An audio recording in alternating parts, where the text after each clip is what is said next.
If you're building search with embeddings, you need a way to measure, did we return the right things? We'll make that measurable in a few lines. You know the pain. You build a semantic search and it feels promising, but you cannot prove whether results are actually useful. By the end of this video, you will understand precision at K and recall at K, and you will be able to compute them on ranked embedding results in plain Python. I'm Professor Pi, teaching AI foundations with simple Python. Search with embeddings answers the question, which documents are most similar to a query? But similarity alone does not tell you how useful the results are. Precision at K measures relevance among the top K hits. Recall at K measures how many of the relevant items the top K captured. These two metrics sit at the heart of retrieval evaluation when you care about user-facing results rather than just model loss. Think of a search box that should show the best 3 answers. Success means those top 3 are relevant and they cover most of what matters for the query. Precision at K rewards exactness in the top slot. Recall at K rewards coverage across all relevant items. One can trade one for the other depending on product goals. We will run a tiny experiment on a small document set and a single query. We will compute similarity, rank documents, and then calculate precision at K, recall at K, and an F1 score at K. Nothing exotic, just vectors, a relevance label per document, and a K parameter you can change to see how behavior shifts. Now we will build the first piece, the ranking step. This snippet ranks tiny documents by cosine-similarity for a query. This snippet shows the core flow. Represent each document and the query as vectors. Compute a cosine-similarity score between the query vector and each document vector. Then sort documents by that score in descending order. The important lines create the vector array, compute normalized similarities so scores are comparable, and produce an ordered list of document indices or IDs. The result you get is a ranked list that the later metrics will evaluate. If you change the similarity function, the ranking will change. So cosine similarity is a design choice you can swap later. Next, we will compute precision at K on that ranked list. This snippet computes precision at K for the ranked results. This snippet takes the ranked list and a binary relevance set that marks which documents are relevant for the query.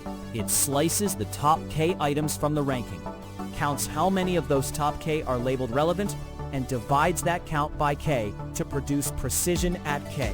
The key parameter is K.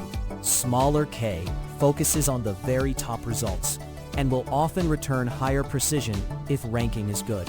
Larger K dilutes precision unless many of the top items are truly relevant.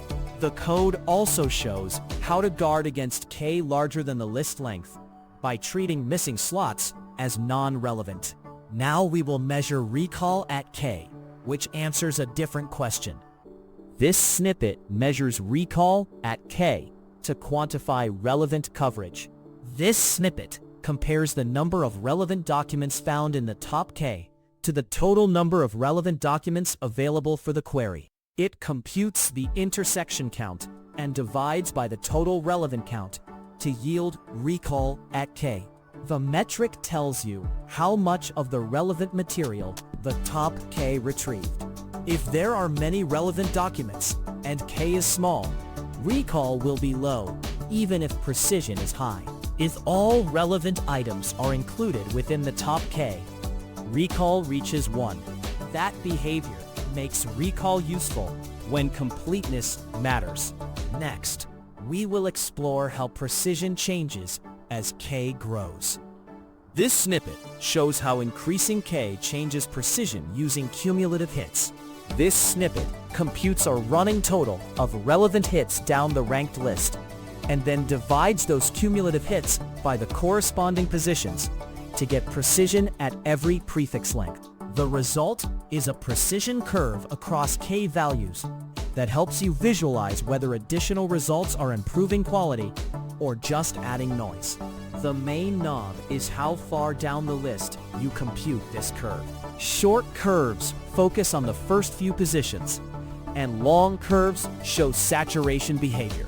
This is useful for picking a reasonable k in a product setting.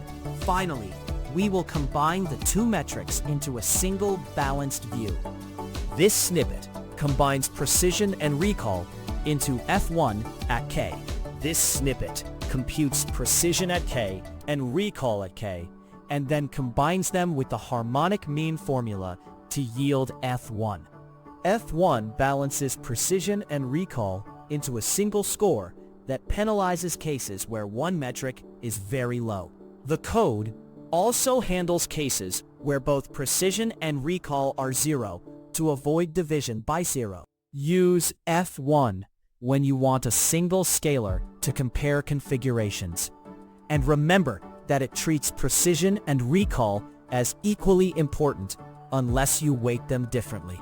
After the toy example, you can map this directly into a real system. Compute embeddings for your full document corpus. Use an approximate nearest neighbor index for fast ranking. Label a sample of queries for relevance, and run the same metrics to guide improvements. Recap. Precision at k measures how many of the top k are relevant. Recall at k measures how many relevant items were captured in the top k. Caveat. Precision and recall trade-off, so optimize for the metric that matches your product goal. Next step. Scale this exact pipeline to a larger corpus and evaluate it with an approximate nearest neighbor index to measure timing and accuracy trade-offs.